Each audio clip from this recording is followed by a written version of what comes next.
Mi nombre es Ana Lucía Salazar, algunas personas me conocen como Ana Luz Salazar. Soy conductora de radio y televisión, cantante, actualmente a eso me dedico. Estoy agradecidísima con la creación de este foro. Gracias, Josefina, de verdad, gracias en nombre de todos los niños y niñas de este país que dan gritos en el desierto porque sus voces son mudas, nadie los escucha. Y bueno, de verdad que discúlpenme, yo no traigo cronometrado absolutamente nada. No es mi estilo. Qué bueno que hablo bien. Primero que nada quiero decirles que yo soy víctima de abuso sexual clerical. ¿Qué significa eso? Que cuando yo era niña me violó un sacerdote, legionario de Cristo, llamado Fernando Martínez. Justo en la exposición pasada estaban hablando del caso de Marcial Maciel y mi caso es muy parecido. A mí me violan, pues, digamos que prácticamente en las mismas condiciones. Me violaban en la capilla, mientras yo me confesaba, aprovechando, evidentemente, que yo no entendía qué estaba pasando. Yo tenía 8 años, no tenía absolutamente ninguna idea sobre el sexo. Jamás había tenido una plática sobre el sexo, ojalá las hubiera tenido, al menos el alcance que mi mente daba para esa edad. ¿Por qué? Porque entonces hubiera podido ver las señales más claras, pero no fue así. Fernando Martínez, en ese entonces, era director del Colegio Cumbres, actualmente el Cumbres de Cancún. Fernando Martínez fue removido del Colegio Cumbres de México después de un escándalo de 30 abusos sexuales a menores dentro de la institución, por la cual no sucedió absolutamente nada, como tampoco pasó nada con Maciel, como tampoco pasó nada ni pasará nada con Fernando Martínez, el que actualmente está resguardado en Roma, en una de las casas de los legionarios de Cristo, junto a John O'Reilly, un chileno que violó a una niña de 4 años, por supuesto, sacerdote. Mi denuncia, pues bueno, ¿qué les puedo decir? Vimos un video en la primera o en la segunda ronda en donde decían que los niños teníamos el superpoder de decir no. Perdón que se los diga, eso no existe. Eso no existe, señores.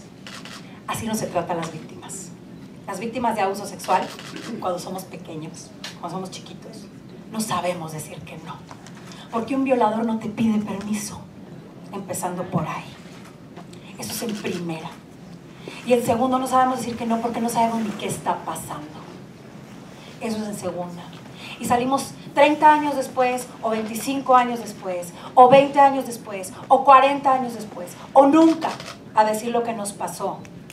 Porque tal vez nunca entendimos lo que nos pasó, o lo entendimos 30 años después, o 25 años después, o 20 años después. A los que nos atrevemos a decirlo. Los que nos atrevemos a decirlo nos llevamos cosas como, ¿por qué hasta ahorita? ¿Qué es lo que estás buscando? Es que tú estás enojada con la iglesia, porque no tienes derecho de estar enojada. ¿Sabían que nosotros las víctimas de abuso sexual no tenemos derecho de estar enojadas? Porque entonces tú hablas por tu enojo como si fueras, no sé, una especie de persona cegada por el enojo, que no tiene oportunidad de pensar claramente las cosas, cuando tienes todo el derecho a estar enojado porque te violaron de chiquito. O sea, disculpen si yo no utilizo un lenguaje rimbombante. Intento ser clara con esto porque creo que hay un solo camino de justicia para las víctimas de abuso sexual. Uno solo.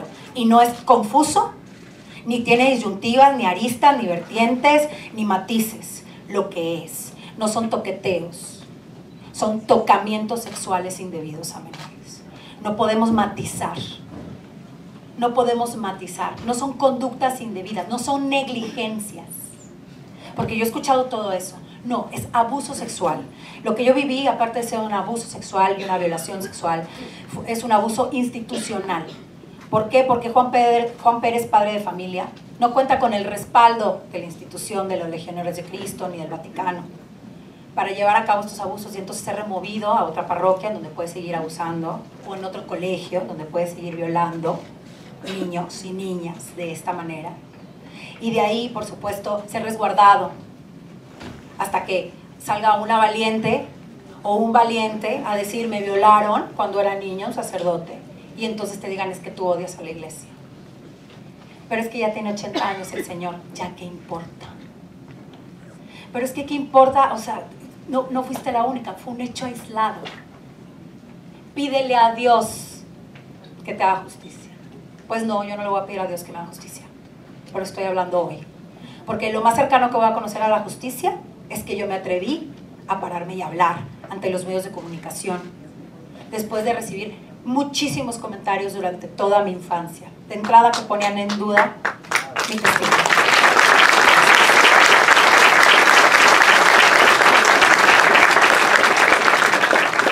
A los 8 años, después de haber sido violada durante más de un año por Fernando Martínez en la capilla, después de mis confesiones, en donde evidentemente por medio de las confesiones me iba guiando hacia pláticas sexuales, para después poderme violar a mí y por supuesto de esa manera aprovecharse y violar también a otras niñas, porque de ese caso salimos aproximadamente 8 niñas contabilizadas después de mi denuncia pública. Después de eso, y con ayuda de una maestra, que esa maestra nos sacaba del salón y nos llevaba para que nos violara Fernando Martínez en las oficinas, y nos violara también, por supuesto, en las capillas. Después de eso, pues, se esparció el rumor, extrañamente se esparció el rumor de lo que había sucedido, que no fue claro entre los niños. Sin embargo, yo recibí comentarios como que qué asco tocarte. ¿Por qué no te suicidas? De parte de niños de 8 años. De parte de niños de 8 años. Yo no les puedo explicar por qué no me suicidé. Porque tenía todo y toda la razón si me quería matar. Yo no podía creer lo que estaba viviendo y no podía entender por qué les daba asco tocarme, por qué el padre era bueno y yo era mala, en qué me equivoqué para que no me quisieran y aparte les diera asco. Prefería morirme, esa es la realidad.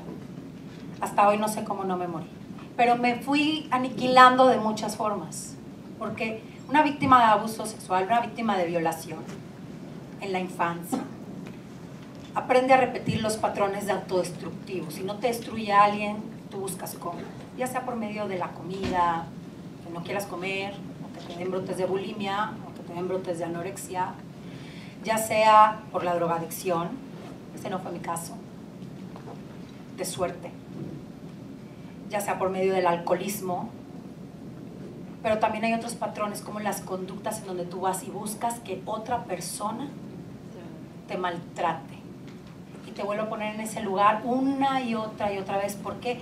Porque a ver si esta vez sí puedes salvar al amor. Porque a mí lo que me hicieron fue que me rompieron el corazón cuando yo era niña. Yo creí que ese hombre me quería y que era mi amigo. Yo creí en él porque dije, pues un sacerdote es bueno. No podía verlo con otra interferencia. Mi visión de la bondad y de la maldad era tan concreta como la de cualquier niño. Porque las emociones de los niños son complejas, pero su mente es concreta. Y así funciona. Lo bueno es bueno, lo malo es malo. Y las emociones son las que entran ahí a jugar, a confundir. Porque mientras está pasando algo que parece ser bueno, o que al menos no parece ser malo, por otro lado se siente mal. Y eso es disociante. Entonces entras en un conflicto. Y para poder sobrevivir matizas. Eso hacemos las víctimas. ¿Sí me explico? Y luego también la gente a tu alrededor. Entonces yo me topé con este escenario. Y este escenario lo he ido repitiendo a lo largo de mi vida una y otra vez. Y me topó con Fernando Martínez, quizá en algún jefe, quizá en algún hombre, quizá en alguna relación de amistad, en donde yo quería dar todo para que ahora sí no me dejaran, porque Fernando Martínez eso me hizo. Después de violarme me dejó. ¿Por qué? Porque se me ocurrió ir a decir a mis papás que Fernando Martínez me hacía cosas que yo no quería que me hiciera, que no me gustaba que me hicieran. Entonces Fernando Martínez nunca más me volvió a ver a los ojos. Y yo dije, ¿qué hice mal? Porque este hombre ya no dijo que era mi amigo, que me quería, que si nadie me iba a querer en la escuela, él sí me iba a querer. Pero me traicionó. Me traicionó. Y entonces yo siempre busco salvar al amor. Yo siempre regreso a ese deleznable núcleo del que a veces no puedo salir, del que me cuesta mucho trabajo salir. Y a veces es más compleja la forma en la que se disfraza Fernando Martínez. Se disfraza de muchas maneras, con muchas caras, de muchas maneras. Y a veces no tengo la capacidad de discernir, porque me la robaron cuando era niña. A veces no tuve los elementos para defenderme, y es que la verdad yo me quedé encerrada en esa capilla, porque no me pude salir de ahí. La única persona que pudo haberme sacado de ahí era yo. Y esa es la culpa que repito todos los días en mi cabeza y con la que lucho todos los días hasta hoy. Pero esa culpa la tengo desde que tengo 8 años. Por supuesto también el cargar y el decidir no expresar que estás triste, porque de entrada pues a la gente eso como que no le gusta, no le importa. Bien lo dijo Paola, es verdad, a la gente no le gusta escuchar que a los niños los están violando, pero a los niños los están violando. Y luego los lanzan a la calle, y luego están llenos de enojo, y luego se vuelven delincuentes, y luego se drogan. Y nadie está viendo que los niños están así porque los están violando. Porque se están quejando de la hipersexualización, de que las niñas se pongan lipstick y tacones, cuando las están violando en su casa, y esa es hipersexualización evidente. Porque no les están dando las herramientas. Porque hay una sociedad que se atreve a salir y marchar por los derechos de unos cuantos de este tamaño, diciendo que no debe haber información sexual para niños pequeños. Cuando si yo hubiera tenido acceso a información sexual pertinente para mi edad, a los 8 años, hubiera tenido las herramientas para poder parar muchísimo más a secas a Fernando Martínez, pero no las tuve porque no tenía información. Hay niños que se dan cuenta que están siendo violados en la escuela, a partir de 4º de primaria, que les empiezan a impartir educación sexual. Es gravísimo. La sociedad no somos un grupo elite. Hay niñas, las estadísticas de las niñas que están embarazadas, las niñas menores, es que no están embarazadas por calientes, porque abrieron las piernas, están embarazadas porque las están violando. Y las están violando una y otra y otra y otra y otra vez. Y entonces ese círculo se normaliza y entonces no entienden la violación y no entienden el abuso. Y un día, después de 30 años, dicen, ¿me violaron? ¿En serio me violaron? Yo no sabía que eso era una violación. Y en mi caso, yo todavía fui y le di oportunidad de hablar a la iglesia. Y hablé con el embajador del Vaticano, Franco Coppola, que después de contarle cómo me violó Fernando Martínez, lo primero que me dijo fue, en los 50, cuando yo estudiaba, leíamos sobre muchos filósofos. Uno de ellos, Nietzsche. Esto que van a escuchar es real. Tengo testigos para colmo. Y bueno, antes el sexo con niños era considerado una cosa normal. Inclusive un deleite. Así algo como un deleite celestial. Luego nos dimos cuenta que pues eso no estaba bien. Independientemente de todo, los curas no podemos tener sexo con nadie. A lo que respondí, nada. ¿Qué dices a eso? Entonces, ¿qué haces? ¿Te sales y te matas porque eso era normal en los 50? ¿Se los enseñan en los seminarios? ¿Eso qué significa? ¿No? Esa fue una de las cosas que escuché. Otra es que la ONU hizo una recomendación al gobierno de México. Tiene que poner atención en los casos de pederastia clerical. Es un problema real. Pese a que no somos el 60% las víctimas de pederastia clerical, estamos en un porcentaje menor. Hay un poder institucional intocable. El mismo Norberto Rivera tenía las carpetas con los nombres de los pederastas. Ahí estaba el nombre de Fernando Martínez, nombre que jamás fue expuesto ante la ley y que no pudo pagar y no va a pagar por su delito. Si yo hablo hoy, ni siquiera es por mí, porque mi alcance de justicia es la denuncia que hice pública, el poder poner su foto públicamente. Sin embargo, esta gente guarda esa información y aparte creó todo un proceso de denuncia dentro de la institución religiosa. Y ya me puse a investigar ese proceso de denuncia. Fui al episcopado y fui a la arquidiócesis con Andrés Jasso y con Alfonso Miranda. Me acerqué, por supuesto, a ellos para entender cuál era el proceso. Lo primero que me dijeron fue, tienes que comenzar tu denuncia, pues bueno, te acercas al obispo y pues el obispo tiene que dar pues crédito de lo que estás diciendo. Ojo, mi denuncia está en manos de un señor que si me cree, va. pero que si no me cree, no va. Exactamente como en 1992, que hice mi denuncia con mis padres. Y fuimos con Jorge Bernal, que es obispo, y en aquel entonces vivía con Fernando Martínez en la misma casa. Y entonces él, con todo el poder que le otorga la iglesia de decidir si va o no va, pues no fue. Pues no fue. Exactamente hoy es la misma usanza. Si el obispo te cree, va. Y ese obispo no tiene por qué avisarle a los demás obispos, ni a nadie. Él puede hacerse cargo del problema. Él, porque es especialista en psicología, en derecho, en derechos humanos, en derechos de la infancia. ¿Y especialista en qué? ¿Tiene hijos? ¿Ha sufrido abuso sexual? ¿Sabe cuál es el camino adecuado para una víctima de abuso sexual? Impartidor de justicia. ¿Órgano impartidor de justicia? ¿Eso es un obispo? No. No. Es el sistema de corrupción más inteligente que he visto en mucho tiempo y fraguado por la fe. Porque pues la gente cree en Dios. Y entonces dice, Dios te va a hacer justicia aquí adentro de nuestra institución. Ok. Eso por primero. Y por supuesto, entre tantas cosas que escuché, es, no te preocupes. Si la obra de Marcial Maciel es de Dios, se sostendrá. Pero si no es de Dios, caerá. Ah, no, pues aquí me quedo a hacerme, no sé, polvo. A ver si no cae la obra o si se sostiene. Es que es inverosímil, da risa. O sea, de verdad, es impactante, ¿no?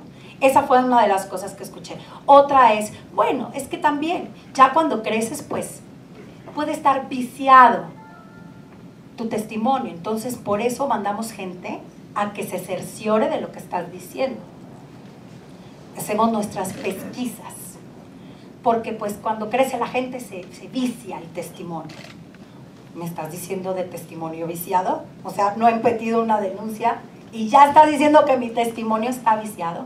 Y otra cosa que les dije yo fue, porque yo hicieron una comisión para víctimas. Claro, no víctimas de congregaciones. Es que a mí, si me hubiera violado un diocesano, estaría yo en otros términos. Pero no, me violó un legionario de Cristo. Entonces, pues hay poder ahí, ¿no? Hay colegios, hay poder, hay amigos, hay dinero, ¿no? Hay muchos intereses. Entonces, a mí me dijeron, no, es que una cosa es la comisión de las víctimas porque atendemos a diocesanos, no a congregaciones. Le digo, bueno, ustedes deberían de tomar una postura a favor de las víctimas. Lo que pasa es que no todas las víctimas son iguales. Oh, no, le dije no. Le dije, no, le dije, yo, por ejemplo, estoy hablando por mí, yo tenía 8, hay una víctima dentro de la misma historia que tenía 5. Que tenía 5. 5 años. ¿Qué te pueden ver cuando tienes 5 años? Estos tipos, es que ¿qué te ven? Es que te levantan la falda y ¿qué te ven? ¿Qué te tocan? Son como asesinos seriales. Estos son violadores en masa. Son pederastas. Son pederastas. No son pedófilos, son pederastas. Van a la acción. Y de forma contundente y sin miramientos y sin importancia. Y no les detiene nada. No les detiene nada. No les detiene Dios. No les importa a Dios. Al Dios que te importa a ti no les importa a ellos. Ellos te violan y te dicen, mira, la puerta está abierta, no estamos haciendo nada malo. Aparte, Dios nos está viendo. Eso me lo decían a mí mientras me violaban en la capilla. No les importa a Dios. ¿Saben cuándo les importa? Cuando esa institución les respalda para no hacer frente a la justicia. ¿Qué es siempre? ¿O han visto ustedes algún obispo en la cárcel por encubrimiento? No. ¿Por complicidad? No. Y eso sigue pasando hoy. A Jorge Bernal, obispo que cubrió a Fernando Martínez, lo acaban de condecorar en la prelatura Cancún Chetumal por buen obispo. Eso acaba de pasar en mes de junio en la prelatura Cancún Chetumal, en donde hoy actualmente está removido un sacerdote de Chile que fue encontrado culpable de abuso sexual y está haciéndose cargo aquí en México de la iglesia de San Miguel Arcángel en Cozumel. Hoy, removido, legionario de Cristo. Y les puedo decir nombres y nombres y nombres de cómo lo remueven del lugar, con todo el poder institucional que tienen, cómo aplastan la vida de las familias completas. Estos tipos no tienen perdón, lo que tienen son amigos. Estos tipos no tienen a Dios. Lo que tienen son poderes. Eso es lo que sí tienen. El poder de violar a un niño y que no pase nada. Porque ¿a quién le importa? Es un niño. No, hay que guardar. ¿Cómo van a perder los fieles su creencia por un caso de una niña violada a los 8 años, por favor? Eso no es importante, ¿no? Ahora, este ha sido mi camino por la iglesia, una muy grande reseña. Yo les quiero decir que para las víctimas solo hay un camino, ¿eh? Y quiero hablar exactamente de lo que es una víctima, porque creo que no entendemos ni siquiera eso. Desde ahí estamos mal. Oye, ¿y por qué hasta ahorita hablaste? Porque ahorita quise que era mejor que no hablara nunca. No. ¿No será que quieres algo? ¿Algo como qué? ¿Como justicia? ¿Justicia? ¿Puede ser que quiera justicia? Digo, justicia es que nunca me hubiera pasado. Pero ya en estos términos, pues lo que quiero es al menos justicia. Sí, pero tienes que pensar que hay imposibles. Sí, ¿cuáles son los imposibles? Pues bueno, pues que este señor, o sea, que pague, que los legionarios lo entreguen. Pues es imposible porque no tengo un respaldo, un estado de derecho, una sociedad que esté abierta. Bueno, es que no todos son malos. Estamos hablando de un problema institucional, señores, no estamos hablando de quién es bueno y quién es malo. Yo tampoco era mala. Yo era una niña. ¿Por qué les preocupa tanto si eran buenos? Es que ¿sabes qué es lo que pasa? Qué lástima que por unos pocos malos paguen los buenos. ¿Y quién te dice que son pocos? ¿Tienes las estadísticas? Porque la cifra es oscura, empezando por ahí. Y en segunda, ¿por qué dices que por qué te da lástima que paguen unos pocos buenos por otros malos, pero los niños no te dan lástima? Los niños, ¿dónde te están dando lástima? ¿Dónde dices tú? ¿Dónde están los niños? Tengo que ponerlos al centro. Los están violando y nadie está pensando en ellos. ¿Quién está pensando que los niños están lidiando con todo esto y ellos pueden? ¿Por qué los adultos no pueden lidiar con esto? ¿Por qué los niños pueden lidiar con que los violen y los adultos se deshacen en 1000 pedazos? ¿Por qué decides ser papá o mamá y no te enteras de que le puede pasar algo así a un hijo tuyo? Y tienes que estar fuerte y lista porque tú eres el estandarte, tu papá y tu mamá. ¿Cuántas veces no escuchamos? Bueno, a la madre poderosa, protectora, que dice, no le vamos a decir a tu padre porque él no podría con algo así. Hombre, entonces, ¿para qué se hacen padres si no pueden con algo así? Que entonces el niño cargue toda la situación, que el niño cargue con el que el padre no puede hacer algo así, no vayas a ser el que fue a destrozar la vida del padre o de la madre. No estamos poniendo al centro a las víctimas. Y las víctimas necesitan estar en el centro, porque si no, no vamos a atacar el problema de forma real. Las víctimas infantiles no saben decir no. Nadie les enseñó.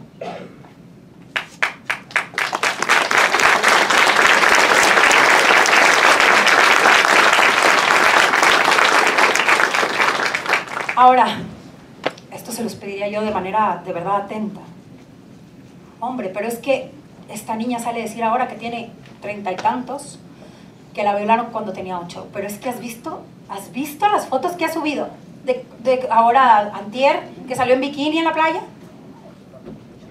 Como si eso te diera derecho a ser violada a los 8. O sea, como si eso se fuera permisivo. Entonces ya, yo cada vez que me vean, por favor, piensen que yo tenía 8 años. Porque ahorita soy un ser humano como cualquiera, desarrollado. Pero a los 8 años no. Y yo no tuve la oportunidad de elegir. No tuve la oportunidad de elegir lo mejor para mí. No tuve la oportunidad de aprovechar mis clases. ¿Saben por qué? Porque mientras todos los niños aprovechaban sus clases y aprendían, yo estaba viendo cómo no suicidarme. Porque mi mente estaba en ¿por qué no me quieren? Seguro también les desagrado. Mi mente estaba en otra cosa. En otra cosa que evidentemente no era la escuela. Entonces nunca fui buena en la escuela. Nunca pude terminar la carrera que yo quise. Nunca pude llegar hasta donde yo quise. Nunca tuve el temple. ¿Por qué? Porque siempre cuando viene alguien y te dice, ¿no te has dado cuenta que no sirves para nada más en este medio en el que yo me dedico, que nos dicen cosas un poco rudas? ¿No te has dado cuenta que tienes una competencia de 100 millones detrás y tú no sirves para nada porque te falta todo todavía? Y entonces, ¿sabes qué es lo que pienso yo? Me falta todo porque no valgo nada, porque no soy nadie, porque nunca voy a llegar a ningún lado. ¿Por qué? Porque es precisamente lo que me han hecho pensar y creer toda mi vida. Porque desde que soy niña no he escuchado otra cosa. Entonces te das cuenta que a veces, para conseguir lo bueno, tú como víctima, eres capaz de pasar una y otra vez por lo malo. ¿Qué tanto soy capaz de resistir para conseguir esto que quiero? Y saben que un día me di cuenta que resistir no es lo que me hacía fuerte. Decir, no voy a resistir más, es lo que me hace fuerte. No lo voy a permitir más. Basta. Y esto se lo voy a decir al embajador del Vaticano, a las autoridades y a quienes tenga que decírselo, porque esto lo tienen que escuchar. Yo desde que subí mi testimonio he escuchado cosas como, sí estabas bien bonita de chiquita, ¿eh? Ya entiendo por qué Fernando Martínez. ¿No? O desquítate con el padrecito, no conmigo. ¿Sí me explicó? Este tipo de cosas que son repetitivas una y otra vez.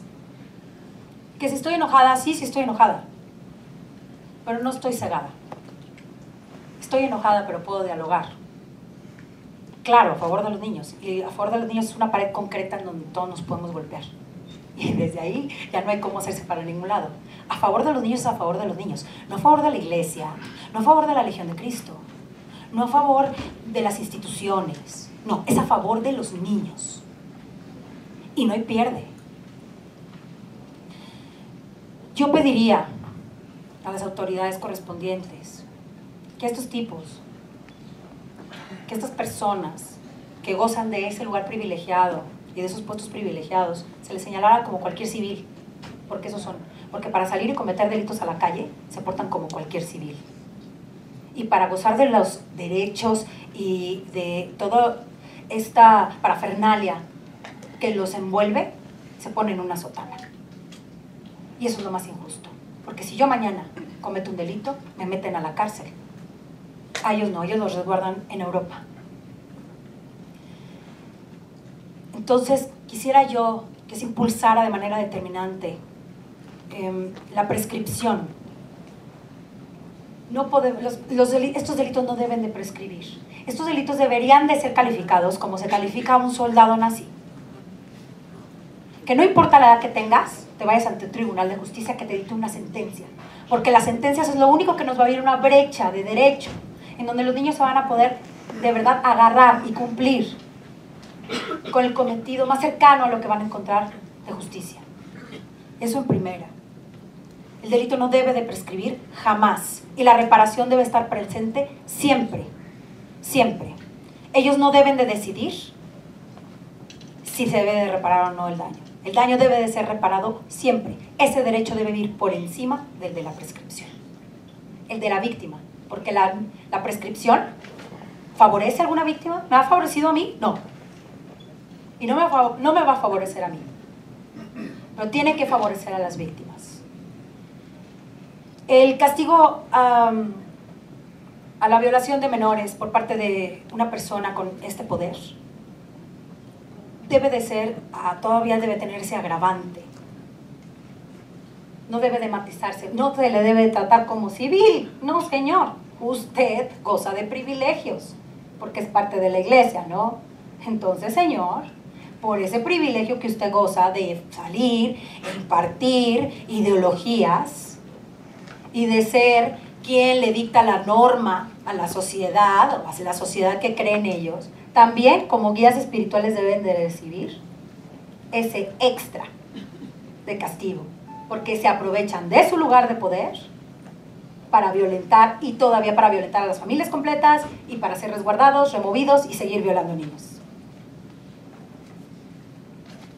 Y nada más quiero decirles también que necesitamos un programa de prevención eficiente en donde a los niños se les avise qué es la sexualidad, que por supuesto al nivel de desarrollo que vaya cada niño, la garantía de no repetición, tenemos que tenerla ya, Tenemos que reforzar los castigos para los violadores. O sea, tienen que reforzarse los castigos. Hombre, es que no puede ser que alguien que robe un banco tenga más tiempo en la cárcel que alguien que le destruya la vida a un ser humano. Tiene que haber castigo para cómplices y encubridores, para que los adultos responsables empiecen a tomar el rol adecuado. Porque tú, adulto, tienes que denunciar, el niño no puede denunciar. Y tiene que haber un castigo ejemplar para las instituciones. Ellas no pueden regularnos a nosotros. Tiene que haber un marco de derecho de igualdad para que este tipo de instituciones reciban los castigos que tienen que recibir por tantos y tantos años de delincuencia, de violación y aparte de aprovecharse de su posición. Y por último, y esto sí es para cerrar, yo quiero decirles que para mí, después de que me violaron, busqué la catarsis de muchas maneras que eran las necesarias para que yo estuviera bien. Y me escribí un poema a mí. Me escribí un poema a mí y a todos los niños y a todas las niñas, principalmente a las niñas. Porque soy niña, porque soy mujer, evidentemente, porque es donde conecto más rápidamente. Pero también porque somos las número 1 violadas en este país.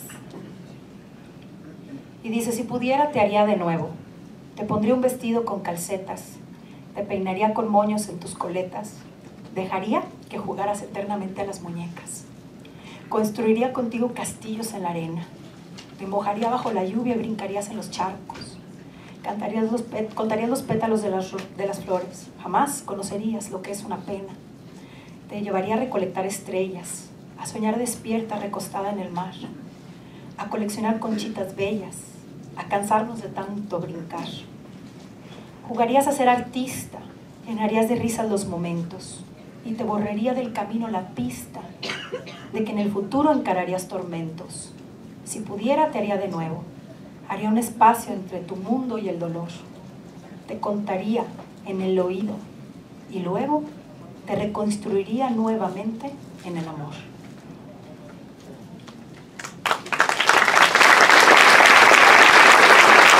Deseo de todo corazón siempre sus altos valores morales vayan por encima de sus valores religiosos y que siempre tengan